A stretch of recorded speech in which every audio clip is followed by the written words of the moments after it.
Recently, I've taken it upon myself to create a diorama-style LEGO set based off of the Marvel show Secret Invasion. This is the first episode of Season 2, and if you haven't seen the first season, I would highly recommend going to watch it. This set has some super cool details regarding the show, and you're not going to want to miss any of it. So anyways, let's get on into the video.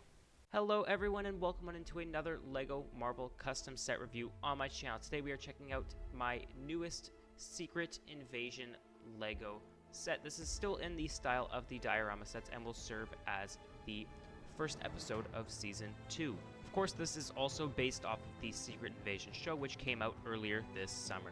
So without further ado, let's get straight on into the minifigures, starting off with, of course, the main character, Nick Fury. For Nick Fury, I gave him a base of black for the torso as well as legs. He comes with a goon gun in black, as well as an all-new face expression, as well as one of the crook beanies in dark red. He also comes with all new torso printing, as well as printing on the hips, as well as the legs. I think this outfit was amazing for Nick Fury, and it looks definitely the best out of any other outfit we've gotten for him. This is also based off of the outfit he wears in the finale of the show.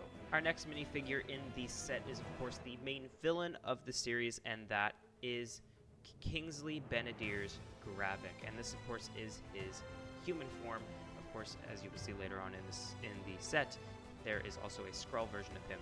But for his human form, I gave him Finn's hairpiece in black, as well as an all-new face expression and new torso printing, with half of it being black and half of it being navy. I feel like it gives some depth to the torso instead of it just being normal navy blue, and as well as to keep it with LEGO's theme of always giving them no leg printing.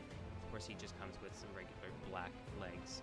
And as you'll see throughout these minifigures, with Gravik as well as the other two coming up, I did not give them accessories, as in the finale they don't really fight with anything but their skill set, which if you know how the season finale went down, then you know what I mean. For our third minifigure in our series, we have another, I'd say hero. We have, of course, Gaia. This is based off of course, her human form, as she is really never in her Skrull form during the show. For her build here, I gave her the Black Widow hairpiece in dark brown, as well as an all-new face expression showing a worried face on the front and a angry, charged-up expression on the back, showing all the powers that she gains from taking the Avengers' blood. I believe it's called the Harvest. And for her torso printing, it is all new. As you can see, you have her shirt underneath, as well as the leather jacket over top, as well as I gave her some tan pants, of course, going into the torso printing right there. And for the final minifigure in this series, and probably the most cursed one I've ever built, this is Gravik in his Skrull form. For Gravik, I gave him an all-new hairpiece, which is kind of evident. It has the flippers on the side, as well as the bald cap, which I tried to emulate the Abomination's head, which kind of worked, as well as I gave him an all-new face print showing his Skrull markings up top, as well as the angry face expression right there. I also gave him an all-new torso printing with the abs, as well as the Skrull markings on the chest there, with just some casual black legs, because of course Gravik has black legs in his human form. I probably should have used the default Skrull skin tone, however in the picture he did have more of a olive green look, hence why I gave him the olive green skin tone. Up next is, of course, the group shot here with Nick Fury, Gravik, Gaia, and Gravik in his Skrull form.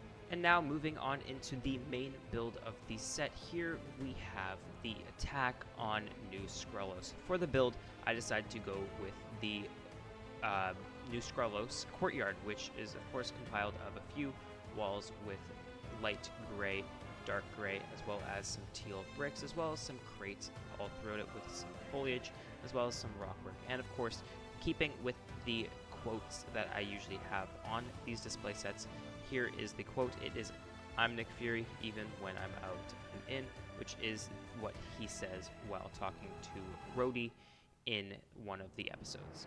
Another thing to note is the fact that for the color components on the rim there, I used a 1x1 green translucent tile and a 1x1 purple translucent tile, and that is because for Loki I used the green, and for Miss Marvel I used the purple. So I wanted to mix it up and add in both by adding a dual color mode. Now, moving on into the left side of the build, let's take a closer look with the little laboratory I built.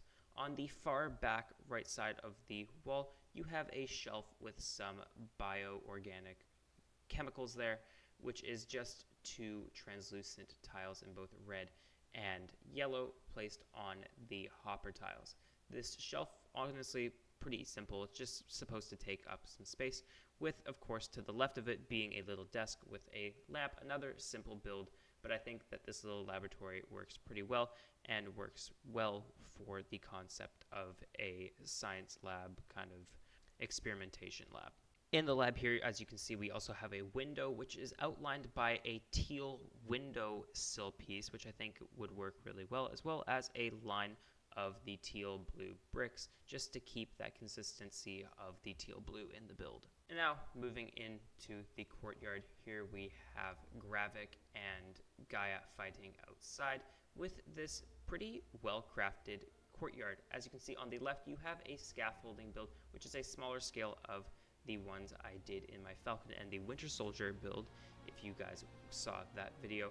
As well as you can see, the window behind Gravik is the one that leads to the lab.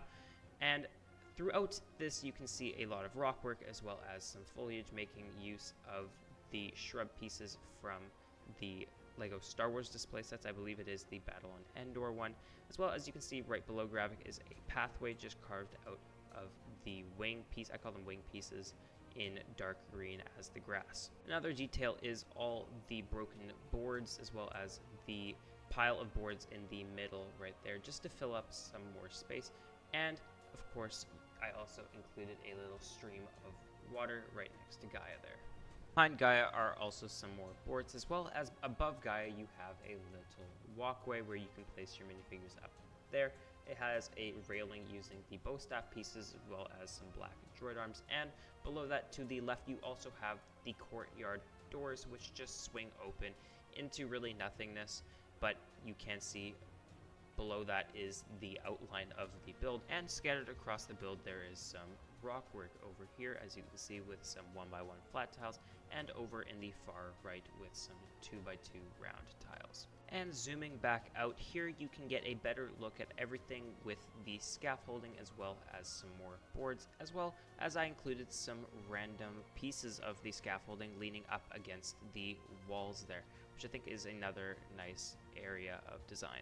And now something I have started doing with these new sets for Phase 5 is also including in the set some connector pieces. Now these slide into where the translucent 1x1s or translucent 2x2s sit, and those can be used to connect to the other builds as kind of a collector's item, as well as you can just display them connected to each other on a shelf. And finally, the moment you guys have all been waiting for, the box art of the set. So here you have it. This is the Attack on New Skrulls part of the Secret Invasion show, set 76908 with 512 pieces. Of course, it is branded under the Lego Marvel Collection like all the rest, and of course has the Disney Plus logo down in the bottom right. The set was honestly so fun to make, and I can't wait to build one for the Loki show coming out this October.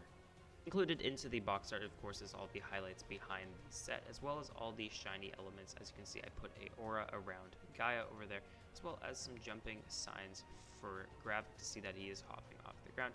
And in the top part of the set, you have, of course, the 1-to-1 scale of Nick Fury.